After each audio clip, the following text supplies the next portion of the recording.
All right, questions? All right.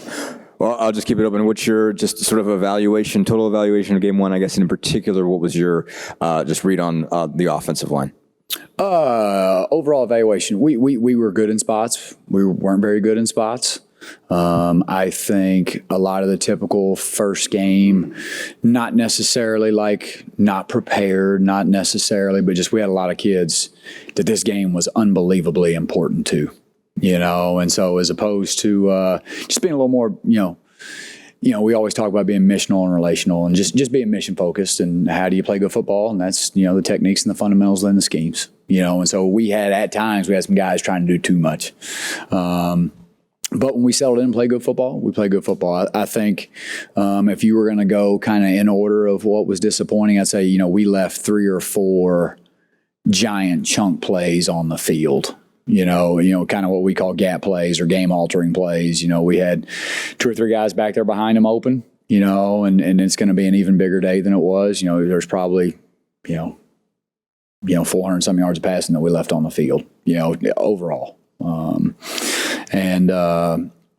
So missing the chunk plays, obviously the to only have one, pre-snap penalty, which was a motion error, is a good thing, especially in the first game, because I think we've all watched first games where, there's a ton of pre-snap issues, and that's a huge credit to Coach Allen and how much we have actually gotten to play live football throughout fall camp and in preparation. And so to only have one pre-snap penalty, obviously we want that to be 0. But being realistic about it and watching college football in the first week, there's typically a lot of those. And so I think, and ultimately we won the football game, and it's never going to be pretty. It's never going to be exactly how you want it to be. We survived a big lull there, where we had a drop ball interception. We had, some kind of critical errors that were a little bit uncharacteristic of some of our young kids. And, but we found a way to win, and to me, that's what a good football team does. You're at your best when your best is required, and our best was required with 2 minutes left, no timeouts, and 75 yards to go, and we found a way to get it done.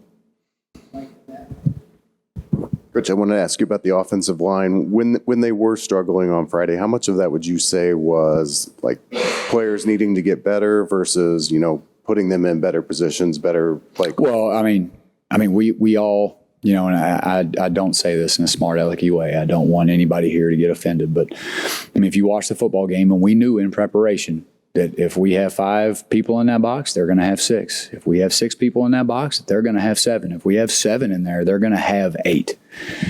So just using simple math, we knew that we were going to have to throw the football to win the game. And when we did run the football, it was really to poke the bear and at least let them know that we would try. Now, that's probably the most times I've ever thrown the ball in a game in my life. But at the same time, we knew that we were going to have to throw the football explosively to win the game. We knew that, just math alone tells you that we got 6 blockers and they got 7 guys in there. Not going to be a good day, and so what we asked our O-line to do, I thought they did a fantastic job. Our quarterback got sacked 1 time, and there was more pressure and more outnumbered boxes than probably in any game I've ever been a part of in my life. Uncharacteristically for them, a lot of pressure. I think of 82 snaps or 40 or 50, what we would consider pressures. There was a lot. And for those guys to give up 1 sack, I think that's an incredible job. Do we have to improve running the football? Absolutely. Do you have to be able to run the football to win games? Absolutely. But at the same time, for what we asked them to do, I thought they did a fantastic job, especially knowing that Khalil Benson played a bunch of snaps in that game for his first time in his life. Parker Hanna had to play a Big Ten football game, for the first time in his life and had to play a lot of plays, somewhere around 40 or 50 plays. And so with some first-time guys, going into that game, we knew we were going to have to throw the ball explosively to win, and I know those kids prepare. They care. They do everything we ask them to do as hard as they can possibly do it, and it's our job on offense to make sure we're putting them in good spots. Hey, Coach, kind of a 2-part question. First, your assessment of Connor and how he did, especially there at the end, driving you guys down the field for the winning touchdown, and then the connection he was able to develop so quickly with Cam and DJ, even though all 3 of them really haven't had that much time to work together, with them just coming in and DJ missing the spring. Just how pleased are you with that part of the passing game? With Connor, Connor played winning football. He and I we've had a lot of time to watch this tape, with the extra day off, and then this morning again. He will tell you that there's still better football to be played, and I think that's what makes him a good player is he's not really ever satisfied with how he plays. And, just from a throw game standpoint, from a decision-making standpoint, I really, there's two balls that were in jeopardy, one of which was on him, one of which was on somebody else. And did a nice job taking care of the football. The lone interception that we had was on a drop ball or a ball that we routinely pretty much make that play. And Anderson's a great player and he's going to make the next one. But I was really pleased for a first game, but there's still meat on the bone. Like we can get better. In terms of DJ, I've been fortunate enough to be around DJ for 8 months prior to me being in Indiana. He's a great player. Just to see him healthy, to see him explosive. We all know that he's magic when he has the ball in his hands. But just the amount of maturity that he's shown and how much growing up he's done since, the last time that he and I were together. He's improving just as much as a human being as he is a football player. And I think that goes hand in hand. Honestly kind of had some limited reps in camp just as we were kind of ramping him up, and so he'll get better as his conditioning improves. And then Cam did a really nice job, and there's some plays on there that Cam wishes he could have back, obviously the fumble. And again, Connor and I've talked, if ball placement's a little bit better and he didn't have to turn his back to the ball, we're probably running out of there for a 40, 50 yard gain because there's nobody left back there in the back end. But, but there are some things that Cam would like to have back too, which could have made it an even more special day for Cam. So, but they're both incredible workers. They do what we ask them to do. They're team oriented. And then, I feel like, again, and I know we've talked about it, but we've got a really good group of wideouts. I feel really good about it. Emory Simmons made an unbelievable third down and long conversion on a back shoulder vertical. Anderson, even though he had the drop ball, got behind him on a sluggo or double move. Donnie Mack's going to continue to grow and be a great player. Swint made some plays. Malachi had a chance to make some play. We feel good about that group as long as we're able to stay healthy.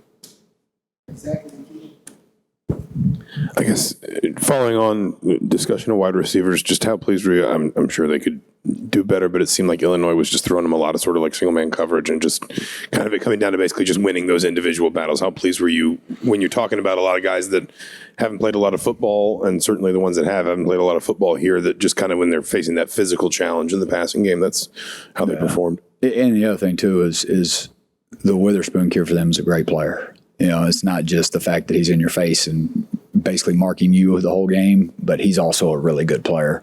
Also in the fact that out of that one high shell, they do mix in some drop eight and some cover two looks that are really unique. So it's not like you can help them very much and call a bunch of man beaters because there's also the probability that it won't be man. And so they, Coach Walters, that defense at Illinois, they're really good for a reason. There's a reason that they did what they did a year ago, and they're going to continue to be really good this year. But no, just when we did have those opportunities, we were on the plus side of 50-50 and man-to-man, and we got to get that thing up there 75-80%. And we got to continue to improve, the ability to create separation, maintain separation, ball placement from quarterbacks. There's plenty of things that we got to get better at. But for our first time out there together as a group, pretty pleased. Coach, you talked last Monday about getting the ball in your playmakers' hands, similar to Cooper Kupp and the Rams in the Super Bowl. Was that kind of the decision that was made in that final drive with DJ Matthews? And if so, what was it like kind of seeing that drive develop down the field and end up winning the game?